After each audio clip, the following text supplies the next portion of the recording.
কিছু আলু কেটে নিয়েছি, দেখতে পাচ্ছেন একদম সুন্দর করে সমান সমান করে টুকরো করে নিয়েছি। আলুগুলো যেন টুকরো করে নিয়ে ধুয়ে শুকিয়ে রেখেছি, যেন এর মধ্যে জল না থাকে। জল যদি থাকে তাহলে আমি যখন কড়াই দেবো খুব চটচট করে ফাটতে লাগবে, যার কারণে জলটাকে একদম ছাড়িয়ে শুকিয়ে রেখেছি এই টেবিলের মধ্যে দিয়ে। সাথে দুটো ডিম নিয়ে নিয়েছি, দুটো পেঁয়াজ একদম গুঁড়ো গুঁড়ো করে কেটে নিয়েছি, আর সঙ্গে নিয়েছি শুকনো লঙ্কা আর তেজপাতা আর পাঁচফোড়ন, আর রসুনটা বেটে নেবো। এখন আমি কিভাবে এটাকে করব সেটা আপনারা আমার হেসেল ঘরে আসুন আর দেখুন। কড়াই গরম হয়ে গেছে, এখন আমি কড়াইয়ে তেল দিয়ে দিচ্ছি। যতটা দরকার ততটাই দেবো, কিন্তু একবারই দেবো, বারবার দেবো না।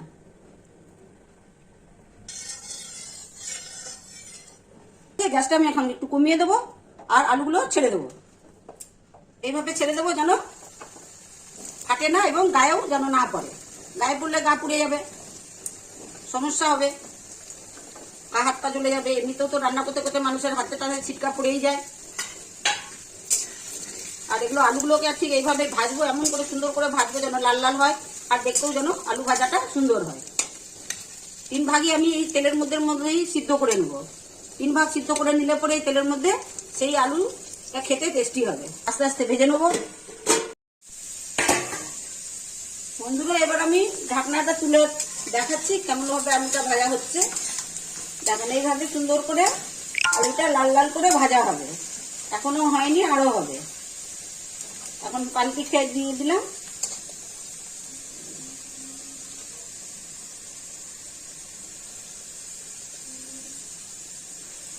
রান্না যদি সুন্দর হয় তো সবই সুন্দর। রান্নাটাকে একটু মন দিয়ে করতে হবে, সময় দেখলে হবে না যে তাড়াতাড়ি করলাম আর চললাম, তাহলে আর রান্না আর ভালো হবে না, খেতেও ভালো হবে না। বিশেষ করে দুপুরের রান্না ভালো যদি না হয় খেতে মন ভালো লাগে না।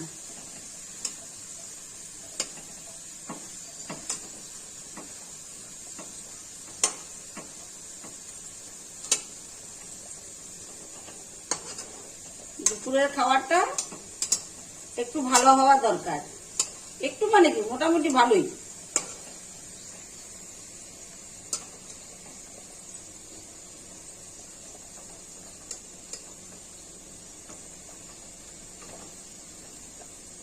আর রাত্রে তো আমরা রুটি খাই, তাদের কোনো প্রবলেম নাই। যারা ভাত খায় তাদের প্রবলেম আছে। ভাত তো আর দুটো তরকারি দিয়ে খাওয়া যায় না। ভাতের মধ্যে সবসময় মাছ লাগবে, ডিম লাগবে, অমুক লাগবে, ধমুক লাগবে। আর রুটির মধ্যে তো যে কোনো নিরামিষ তরকারি দিয়েও খাওয়া যাবে, সাথে দুধ থাকে, তো কলা থাকলো বা নাই বা থাকলো। এখন নতুন গুড় দিয়ে খান, দুধ গুড় রুটি, আর সাথে একটু তরকারি হলেই হয়ে গেল। কিন্তু দুপুরের খাওয়াটা সুস্বাদু হতে হবে।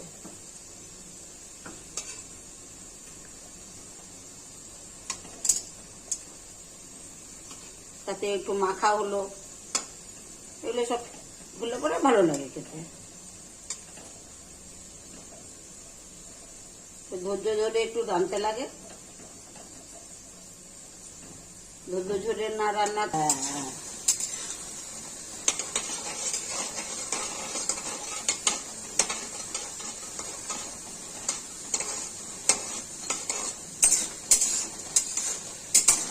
আলুগুলো খুব সুন্দর করে ভাজা হয়ে গেছে, এবার আমি তুলে নেবো ভাজাগুলো। সব আলুগুলো খুব সুন্দর করে ভাজা হয়ে গেছে, দেখতেই পাচ্ছেন। এর মধ্যে কোনো আমি হলুদ দিইনি, যে না কালার করে দিয়েছি, হলুদ দিয়েছি, কিছুই দিইনি। এটাকে আমি ভেজেছি শুধু।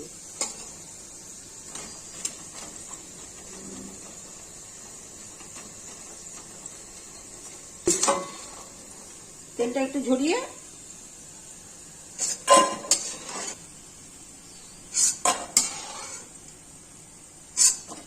একটা লঙ্কা দিয়ে দিলাম তেলের মধ্যে, কিন্তু আমি দিচ্ছি মধ্যে পেঁয়াজগুলো ছেড়ে দিচ্ছি।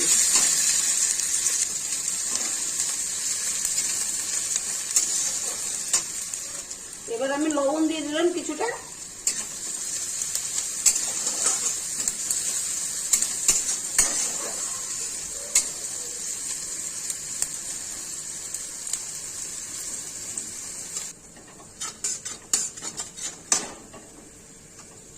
সুন্দর করে পেঁয়াজটা ভাজা হয়ে গেছে, কালারফুল হয়ে গেছে পেঁয়াজটা। এবার আমি তেজপাতা দিয়ে দিলাম, সাথে মশলা নিয়েছি জিরে বাটা, ধনে বাটা, লঙ্কা বাটা, আদা বাটা।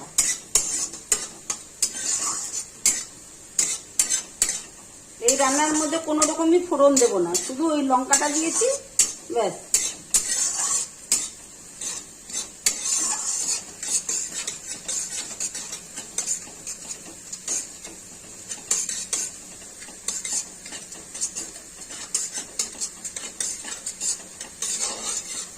এবার আমি মশলা দিয়ে দিচ্ছি, বলেই দিলাম কি কি দিব বা দিব, সবকিছুই বলে দিলাম। এখন আমি মাপ মতো মশলা দিয়ে দেবো। একটু জল দিয়ে দিচ্ছি মশলাটা ভাজার জন্য। হাফ চামচ হলুদ দিয়ে দিচ্ছি।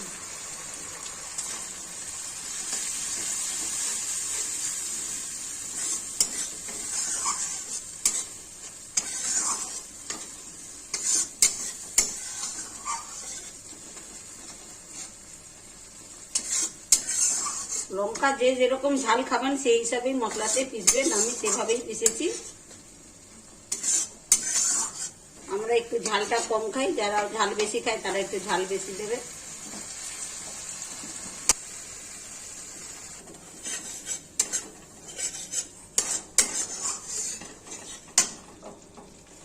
এখন মশলাটাতে তেল ছাড়া শুরু হয়ে গেছে, এবার আমি রসুন বাটাটা দেব। আপনারা হয়তো বলতেই পারেন যে এখন কেন দিচ্ছেন, আমি এই সময়ই দিই, তাহলে এর ঘ্রাণটা যে আছে সম্পূর্ণ তরকারির মধ্যে থাকবে। রসুনের যে একটা সুন্দর ঘ্রাণ, সেটা নষ্ট হবে না, ভাজাও হবে আবার ঘ্রাণটাও থাকবে।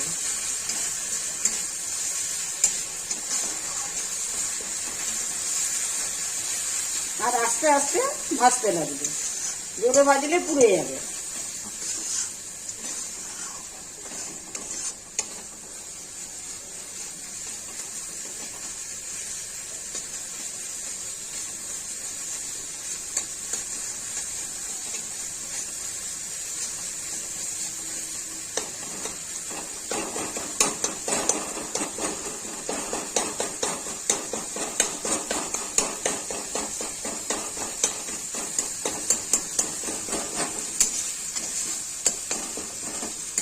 এর মধ্যে যদি আপনারা মশলার মধ্যে যেমন পেঁয়াজটা যদি পিষে দেন, ওটার টেস্ট আলাদা হবে। আর এইভাবে যদি বানান, এর টেস্ট আলাদা হবে। দুভাবে বানিয়ে খেয়ে দেখবেন, মশলা একই, শুধু পেঁয়াজটার পরিবর্তন। পেঁয়াজ কুচি করে এইভাবে রান্না করলে এর টেস্ট আলাদা হবে। আর পেঁয়াজটা যদি আপনারা মিক্সিতে বা পাটাতে পিষে দিয়ে ভাজেন, ওটার টেস্ট আলাদা হবে।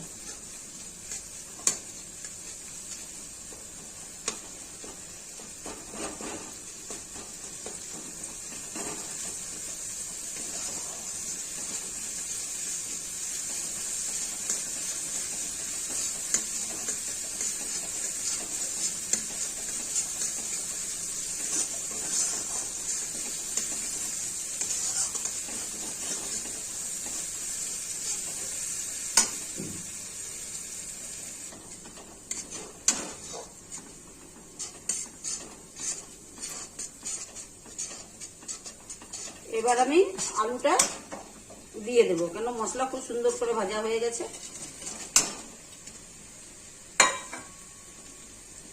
অল্প করে জল দিয়ে দেবো।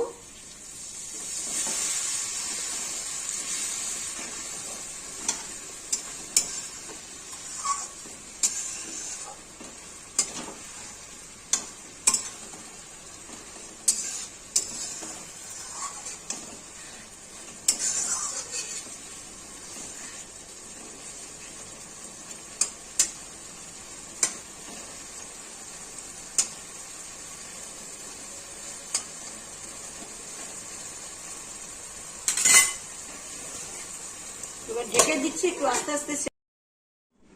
হ্যালো বন্ধুরা, এখন এই ডিম যে ফাটিয়ে নেবো তার জন্য লবণ আর হলুদ এই বাটির মধ্যে নিয়ে নিয়েছি।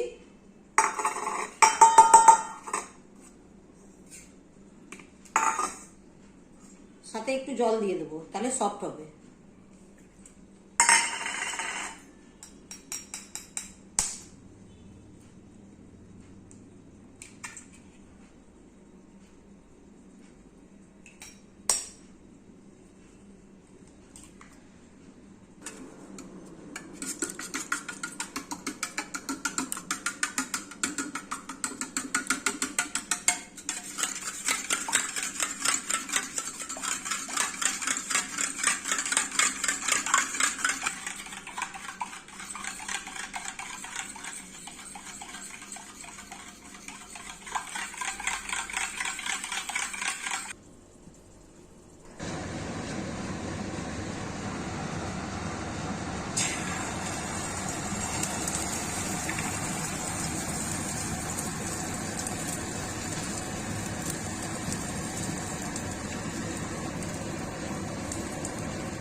আমার মশলা আলুটা খুব সুন্দর করে ভাজা হয়ে গেছে, একদম আলুগুলো খুব ভালো করে সেদ্ধ হয়ে গেছে, একদম খুব ভালো করে সেদ্ধ হয়ে গেছে।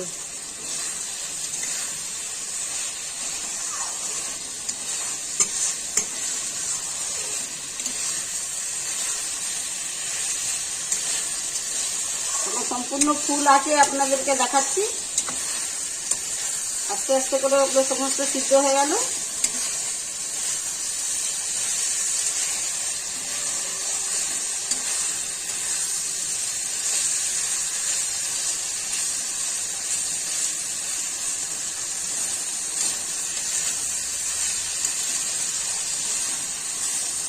এবার আমি জল দিয়ে দিচ্ছি,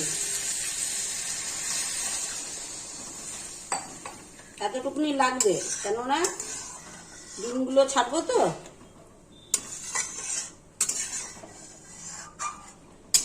ডিমের অমলেটগুলো যে ছাড়বো তাতে লাগবে। এইভাবে টুকরো করে নিতে হবে, সবগুলোকে আমি এইভাবে টুকরো করে নেব।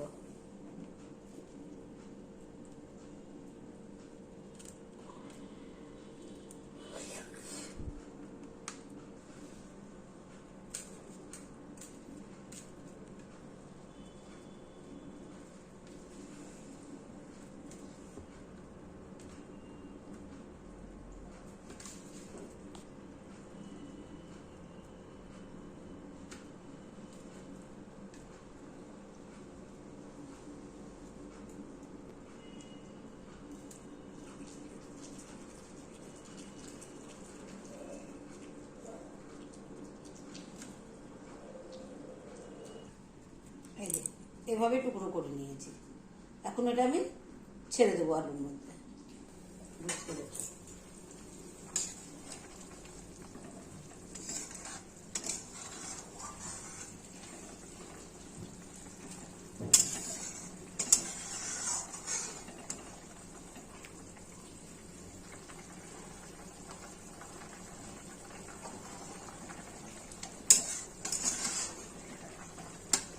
এবার এই ডিমের অমলেটগুলি এর মধ্যে ছেড়ে দিচ্ছি।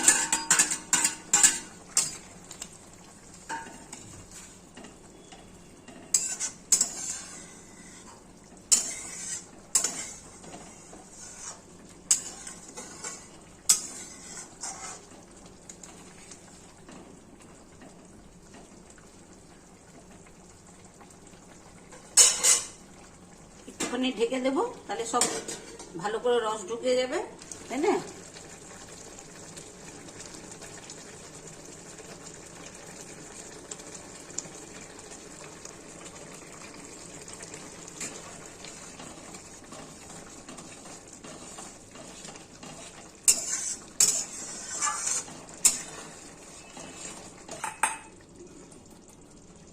এবার আমি গুঁড়ো করা গরম মশলাটা দিয়ে দিচ্ছি,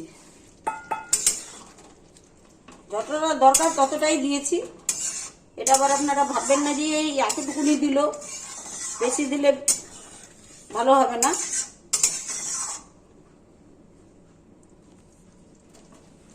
সুন্দর সেন্ট বেরিয়ে গেছে।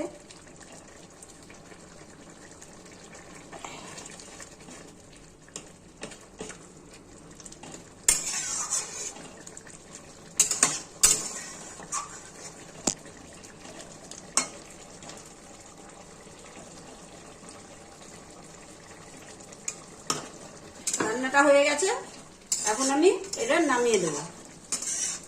খুব সুন্দর করে রান্নাটা হয়ে গেছে। আপনারাও এইভাবে রান্না করবেন, একবার রান্না করে খেয়ে দেখবেন, খুবই ভালো লাগবে খেতে। আমি তো বললামই যে গরম মশলাটা গুঁড়ো করেও দিতে পারেন, আবার তেলের মধ্যেও দিয়ে ফোড়ন দিয়ে করতে পারেন। যাই হোক, বন্ধ করে দিয়েছি, রান্না হয়ে গেছে।